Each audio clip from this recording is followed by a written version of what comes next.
നമുക്കറിയാം, ഇന്നത്തെ കാലത്ത് എല്ലാവരും തന്നെ മാനസികമായിട്ട് സമ്മർദ്ദം അനുഭവിച്ചുകൊണ്ടിരിക്കുകയാണ്. ഇത്തരത്തിലെ സമ്മർദ്ദങ്ങളുടെയും സംഘർഷങ്ങളുടെയും ഒരു കാലഘട്ടത്തിലൂടെയാണ് നമ്മൾ എല്ലാവരും ജീവിച്ചു വരുന്നത്. ഞാൻ ഈ പറയുന്ന കാര്യം നിങ്ങൾ വെറുതെ ഒന്ന് ചിന്തിച്ചു നോക്കുക. നിങ്ങളുടെ വീട്ടിൽ ഇപ്പോൾ ഒരു അതിഥി വന്നെത്തിയിരിക്കുകയാണ്. അപ്പോൾ താങ്കളുടെ പത്നി അല്ലെങ്കിൽ താങ്കളുടെ സഹോദരി അവർക്ക് വേണ്ടിയിട്ട് ചായയും പലഹാരവും ഒക്കെ ഉണ്ടാക്കിക്കൊണ്ടുവരുന്നു. അങ്ങനെ വരുന്ന സമയത്ത് എന്തെങ്കിലും ഒരു കാരണവശാൽ ആ ഒരു ചായ താഴേക്ക് വീഴുകയാണ്. അങ്ങനെയുള്ളൊരു സ്ഥിതിയിൽ നിങ്ങളുടെ പ്രതികരണം ഏത് രീതിയിലായിരിക്കും? സാധാരണഗതിയിൽ നിങ്ങൾ പ്രതികരിക്കാൻ സാധ്യതയുള്ള 4 രീതികൾ പറഞ്ഞുതരാം. ഒന്നാമത്തേത്, നീ ഇപ്പോൾ സ്ഥിരമായിട്ട് ഇങ്ങനെയുള്ള തെറ്റുകളൊക്കെ ചെയ്തുകൊണ്ടിരിക്കുകയാണല്ലോ, ഞാൻ കുറേ നാളായി നിന്നെ കൊണ്ട് ഈ ബുദ്ധിമുട്ട് അനുഭവിച്ചുകൊണ്ടിരിക്കുന്നു. രണ്ടാമത്തേത്, എന്തായാലും ഇപ്പം നടക്കേണ്ടതൊക്കെ നടന്നു, ഇനിയിപ്പം നീ മര്യാദയ്ക്ക് ശ്രദ്ധിച്ചാൽ മതി. മൂന്നാമത്തേത്, എന്തായാലും സംഭവിച്ചു പോയി, അത് പോട്ടെ, നമുക്കിപ്പോൾ എന്തായാലും ബാക്കിയുള്ള ചായയും പലഹാരങ്ങളൊക്കെ കഴിക്കാം, അത് കഴിഞ്ഞിട്ട് നമുക്കത് ക്ലീൻ ചെയ്യാം. നാലാമത്, നിങ്ങളത് വൃത്തിയാക്കൂ, ഞാൻ പോയിട്ട് രണ്ടാമത്തെ ചായ ഇട്ടിട്ട് വരാം എന്ന് പറഞ്ഞിട്ട് നിങ്ങൾ പോയിട്ട് ചായ ഇടാൻ വേണ്ടി പോകുന്നു. ഒന്നെങ്കിൽ ഈ 4 രീതിയിൽ, അല്ലെങ്കിൽ ഇതിൽ നിന്ന് ഡിഫറെൻ്റ് ആയിട്ടുള്ള ഏതെങ്കിലും രീതിയിലൊക്കെ ആയിരിക്കും ഇപ്പോൾ ഈ വീഡിയോ കണ്ടുകൊണ്ടിരിക്കുന്ന നിങ്ങൾ ഓരോരുത്തരും ഇത്തരത്തിലൊരു സിറ്റുവേഷനോട് പ്രതികരിക്കുന്നുണ്ടാവുക. സോ നിങ്ങൾ എങ്ങനെയാണ് ഈ സിറ്റുവേഷനോട് പ്രതികരിക്കുന്നത് എന്നുള്ളത് ജസ്റ്റ് താഴെ നിന്ന് കമൻറ്റ് ചെയ്യാം. ഓക്കെ, നമുക്ക് ടോപ്പിക്കിലേക്ക് വരാം.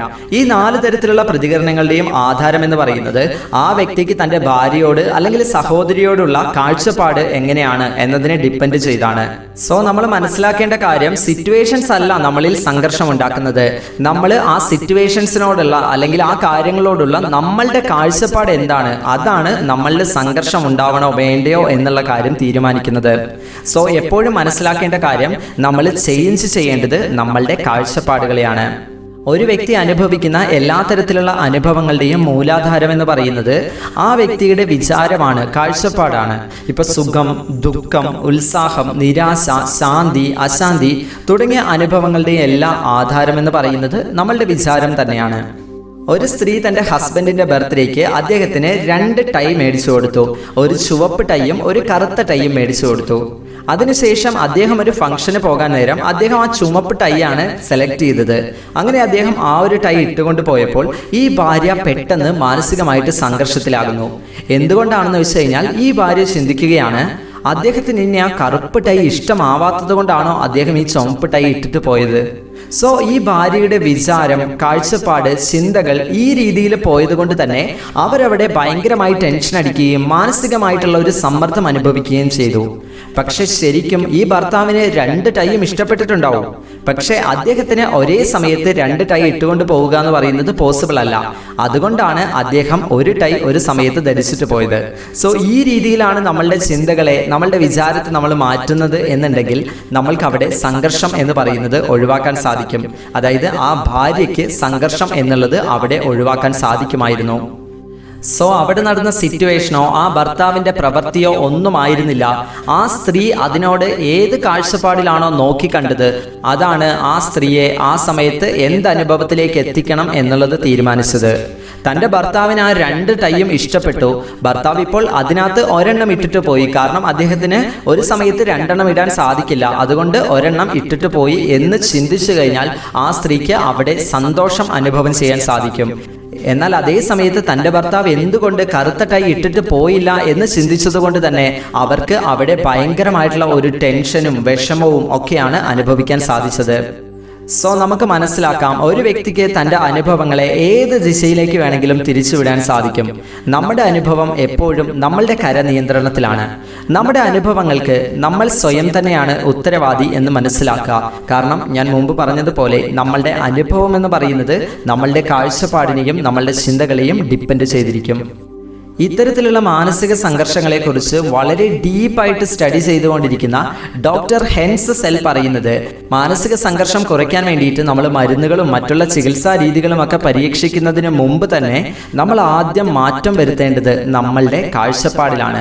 അതാണ് ഏറ്റവും ഉത്തമമായിട്ടുള്ള ഒരു ചികിത്സ എന്നാണ് അദ്ദേഹം പറയുന്നത്. അതുപോലെ തന്നെ കാലിഫോർണിയയിലെ മനഃശാസ്ത്രജ്ഞനായിട്ടുള്ള ഡോക്ടർ ഡേവിഡ് ഫിൻകും പറയുന്നത്, എങ്ങനെയാണോ ഒരു ഡ്രൈവർ വണ്ടിയെ നിയന്ത്രിക്കുന്നത്, അതുപോലെ തന്നെയാണ് വ്യക്തിയുടെ കാഴ്ചപ്പാട് അവൻ്റെ മനസ്സിനെയും നിയന്ത്രിക്കുന്നു എന്നത്. നമ്മളുടെ ജീവിതത്തിൽ നമ്മൾ അനുഭവിച്ചുകൊണ്ടിരിക്കുന്ന മാനസിക സംഘർഷങ്ങളെയൊക്കെ ഒരു പരിധിവരെ മാറ്റാൻ സാധിക്കുന്ന കുറച്ച് ചിന്താ രീതികൾ നിങ്ങൾക്ക് പറഞ്ഞു തരാം.